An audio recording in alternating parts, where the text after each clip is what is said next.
बहुचर्चित अशा बारामती विधानसभा पोटनिवडणुकीचा प्रचार आता थांबलाय। 23 एप्रिलला मतदान पार पडेल आणि त्यानंतर प्रतीक्षा असेल ती निकालाची। ही निवडणूक बिनविरोध होणार अशी पहिला चर्चा होती आणि त्यानंतर काँग्रेसने आपला उमेदवार दिला आणि त्यानंतर सगळे रंगलेलं नाराजी नाट्य बारामतीनेच नव्हे तर संपूर्ण महाराष्ट्राने पाहिलं। अखेर काँग्रेसने आपला उमेदवार मागे घेतला, तरीही ही पोटनिवडणूक काही बिनविरोध होत नाहीये।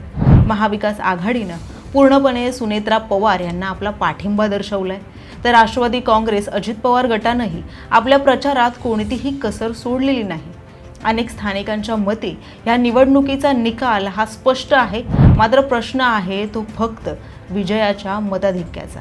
या निवडणुकीच्या निमित्तानं सुनेत्रा पवार अजित पवारांचाही रेकॉर्ड मोडीत काढणार का, ही चर्चा सध्या सुरू झाली आणि त्याचाच आढावा आजच्या आपल्या या व्हिडिओच्या माध्यमातून आपण घेणार आहोत। नमस्कार, मी प्रेसिता आणि आपण पाहताय लोकसत्ता लाईव्ह। बारामतीत सुनेत्रा पवार यांच्या विरोधात कोणत्याही मोठ्या राजकीय पक्षानं उमेदवार दिलेला नाही। त्यांच्या विरोधात रिंगणात असलेल्या 22 उमेदवारांपैकी सर्वजण हे अपक्ष आहेत। त्यामुळे बारामतीमधील ही निवडणूक केवळ एक औपचारिक प्रक्रिया उरली असून सुनेत्रा पवारांचा विजय हा निश्चित मानला जातोय। पुणे जिल्ह्यातील बारामती विधानसभा मतदारसंघावर 1967 पासून पवार कुटुंबाचं निर्विवाद वर्चस्व राहिले। आधी ज्येष्ठ नेते शरद पवार यांनी सलग 6 वेळा आणि त्यानंतर त्यांचे पुतणे आणि राज्याचे उपमुख्यमंत्री राहिलेले दिवंगत अजित पवार यांनी 1991 पासून 8 वेळा या मतदारसंघाचं प्रतिनिधित्व केलंय। मात्र दुर्दैवानं अजित पवार यांचं अपघाती निधन झालं आणि पोटनिवडणुकीची ही वेळ आली।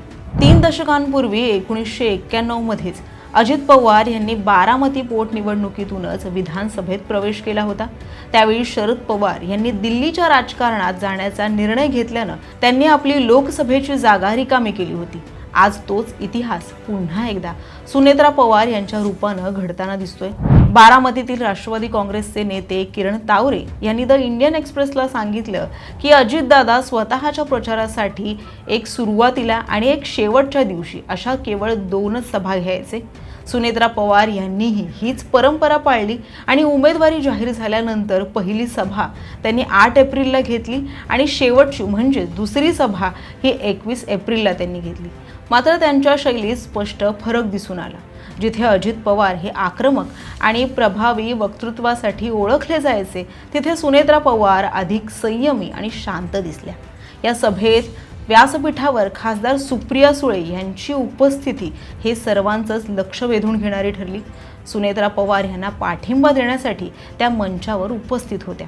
तुम्हाला आठवत असेल की 2024च्या लोकसभा निवडणुकीत जेव्हा सुनेत्रा पवार यांनी सुप्रिया सुळे यांच्या विरोधात निवडणूक लढवली होती, तेव्हा शरद पवार यांनी त्यांना बाहेरील व्यक्ती असं संबोधलं होतं। मात्र आता हे चित्र पूर्णपणे बदललंय।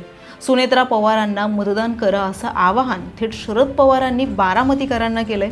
आता या सगळ्या चर्चेचा विषय आहे तो म्हणजे मताधिक्याचा।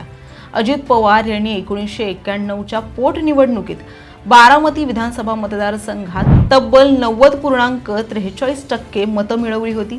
त्यानंतरही या मतदारसंघावर पवार कुटुंबाचंच वर्चस्व कायम राहिलं असून त्यांच्या मतांचं प्रमाण हे 66 ते 84% दरम्यानच राहिलंय।